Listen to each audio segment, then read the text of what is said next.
CBSE के पाठ्यक्रम में मैथिली भाषा को शामिल करने का फैसला किया गया है। दरभंगा सांसद गोपाल जी ठाकुर के अथक प्रयास से ये संभव हुआ है। अब सीबीएसई में मैथिली की भी पढ़ाई होगी। मुख्यमंत्री सम्राट चौधरी ने इसके लिए प्रधानमंत्री नरेंद्र मोदी का आभार जताया।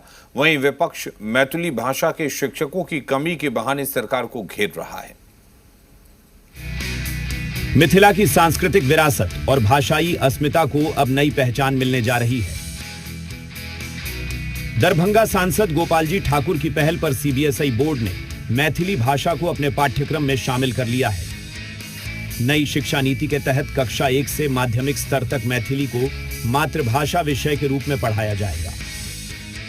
मुख्यमंत्री सम्राट चौधरी ने इसके लिए प्रधानमंत्री नरेंद्र मोदी का आभार जताया।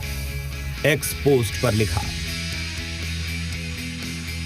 यह निर्णय मिथिला की समृद्ध सांस्कृतिक विरासत और मातृभाषा मैथिली को शिक्षा व्यवस्था में सशक्त स्थान दिलाने की दिशा में ऐतिहासिक कदम है।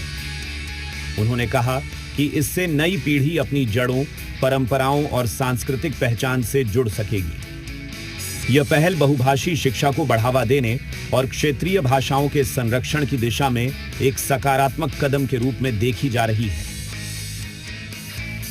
दरभंगा सांसद गोपाल जी ठाकुर ने भी सोशल मीडिया प्लेटफॉर्म एक्स पर पोस्ट कर मोदी सरकार का आभार जताया।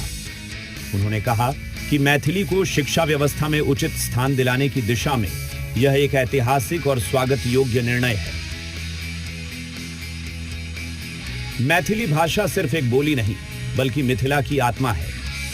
इसे शिक्षा व्यवस्था में शामिल करना हमारी संस्कृति और पहचान को नई मजबूती देगा।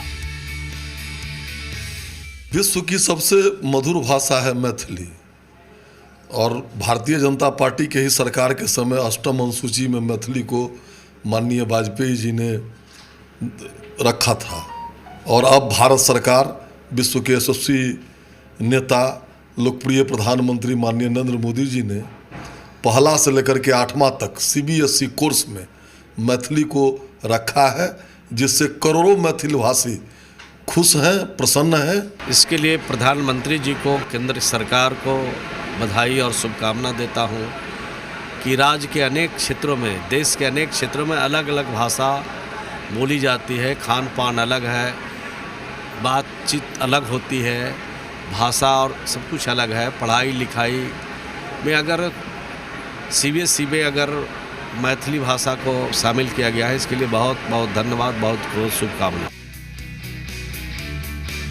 वहीं बीजेपी प्रदेश अध्यक्ष संजय सरावगी ने भी सीबीएसई पाठ्यक्रम में मैथिली को शामिल करने के फैसले का स्वागत किया। उन्होंने कहा कि नई शिक्षा नीति के तहत सीबीएसई और एनसीईआरटी द्वारा मैथिली को मातृभाषा विषय के रूप में मान्यता देना सराहनीय कदम है। यह फैसला मैथिली भाषा के संरक्षण और प्रचार प्रसार की दिशा में मील का पत्थर साबित होगा। वहीं विपक्ष मैथिली भाषा की पढ़ाई और मैथिली के शिक्षकों की कमी के बहाने सरकार पर हमलावर है। सीबीएसई में मैथिली को शामिल करने पर आप बधाई दे रहे हैं, लेकिन सीबीएसई में और भी भारतीय भाषाओं को शामिल किया गया है। उसमें उर्दू भी है, उसमें संस्कृत भी है, लेकिन आप उसके संबंध में एक शब्द नहीं कह रहे हैं। हर चीज़ों को राजनीतिक दृष्टि से और राजनीतिक दृष्टिकोण से प्रस्तुत किया जाता है भारतीय जनता पार्टी के द्वारा। ये कहीं से उचित नहीं है। आज कॉलेजेस में मैथिली की पढ़ाई नहीं हो रही है क्योंकि शिक्षक नहीं है।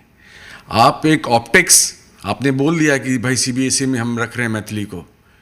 अष्टम अनुसूची में जब आया था मैथिली, उस समय भी यही बात हुई थी, लेकिन ज़मीनी हकीकत यह है कि मैथिली के शिक्षक नहीं हैं और जो अब नए कॉलेजेस बनाए जा रहे हैं उसमें भी उसके लिए कोई जगह नहीं। मैथिली भाषा को सीबीएसई पाठ्यक्रम में शामिल किए जाने के फैसले को मिथिला की सांस्कृतिक और भाषाई पहचान के लिए बड़ी उपलब्धि माना जा रहा है। माना जा रहा है कि इससे क्षेत्रीय भाषाओं को बढ़ावा मिलेगा और नई पीढ़ी अपनी मातृभाषा से और मजबूती से जुड़ सकेगी। रजनीश, जी मीडिया, पटना।